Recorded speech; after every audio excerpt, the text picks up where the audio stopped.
All right, let's hop into one of these comments here, and I love this one. It says, "How do you keep organized as a recruiter? I find myself bogged down with clutter all the time. It's only me, and at times I'll have 10 to 15 job orders I'm working on at once. And this is a really good problem to have. This was when I first got started too. I had an overwhelming amount of job orders added to place. I think it got up into the 40s at one point in time. But I made a lot of mistakes and there was a lot of wasted movement and a lot of wasted work that wasn't necessarily resulting in revenue, which is the most important thing. And this is what's really possible in this industry. One placement a month, and this is very conservative.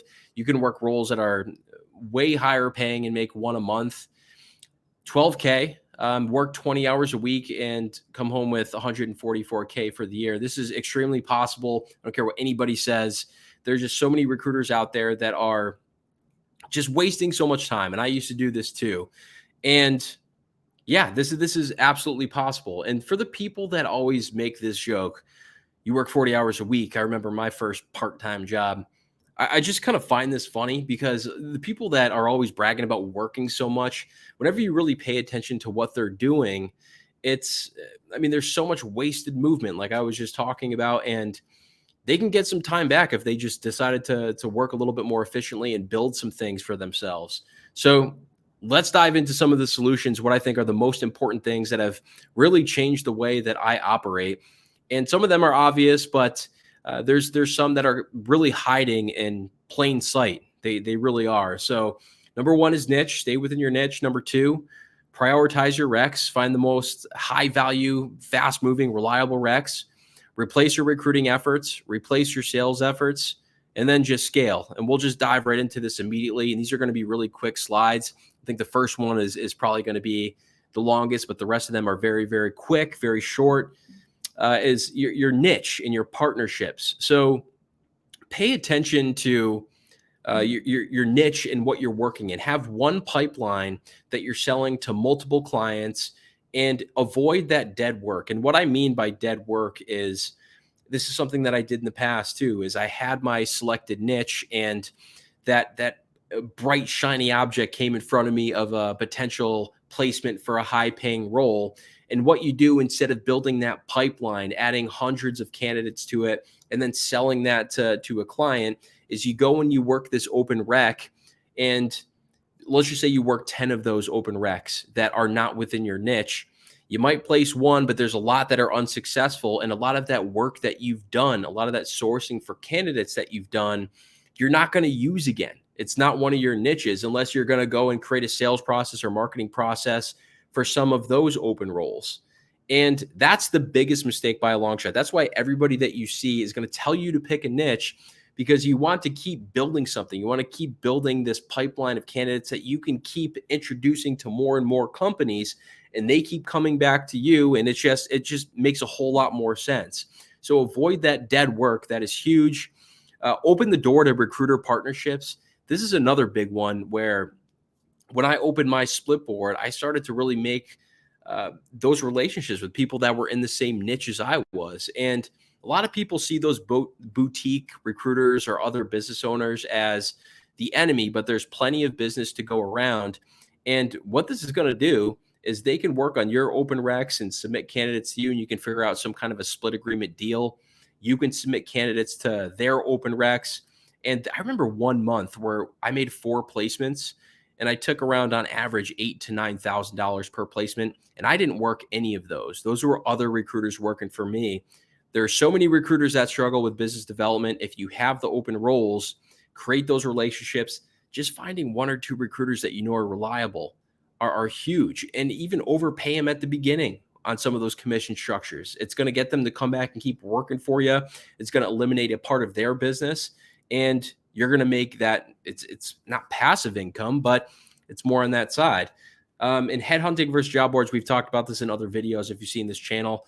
By the way, go check out the free Facebook group, like and subscribe, all that good stuff. But headhunting is going to solve a lot of issues. Instead of being in the job boards, I was doing this earlier today. I sifted through so many candidates for one of my contract roles that I'm working on now, and nothing came about any of that 3 hours of work. I got like 3 candidates I thought that were okay. but I could have spent an hour of time actually sourcing and finding people and making those connections, and then getting on the phone and knowing that they're absolute fits. They're going to move through the process. So that's going to be the longest slide there. These are going to be very quick. Number 2 is prioritize your recs. Fire bad clients. This one's very simple.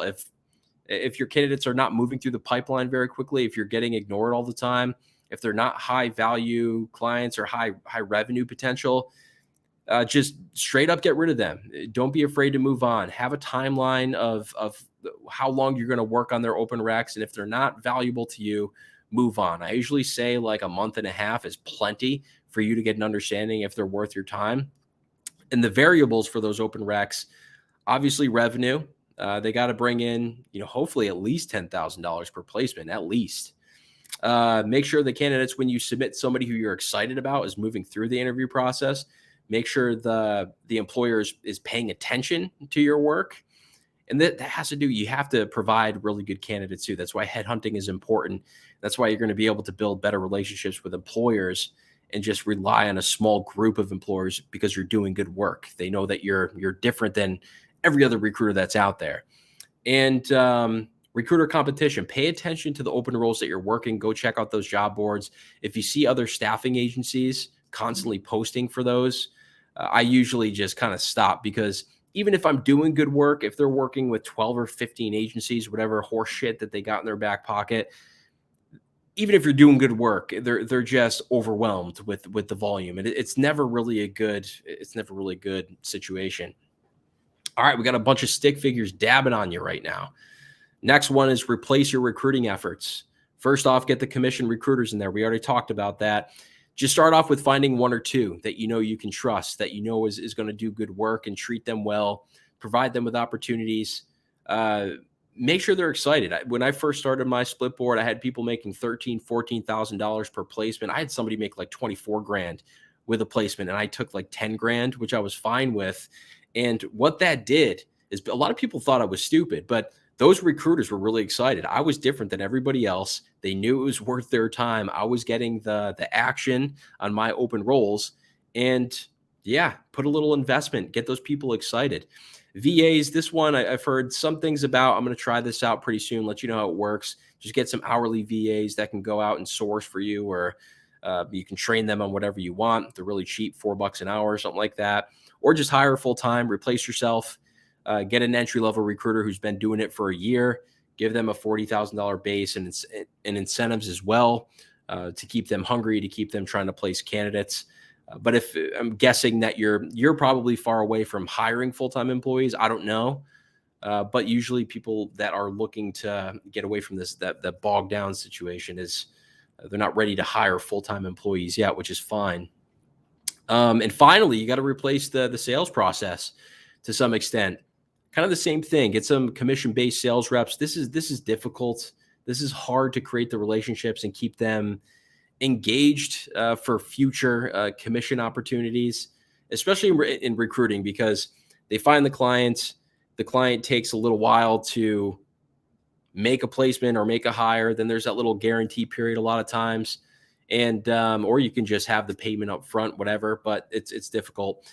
Next, you can outsource some BDRs, go get those VAs, the same deal.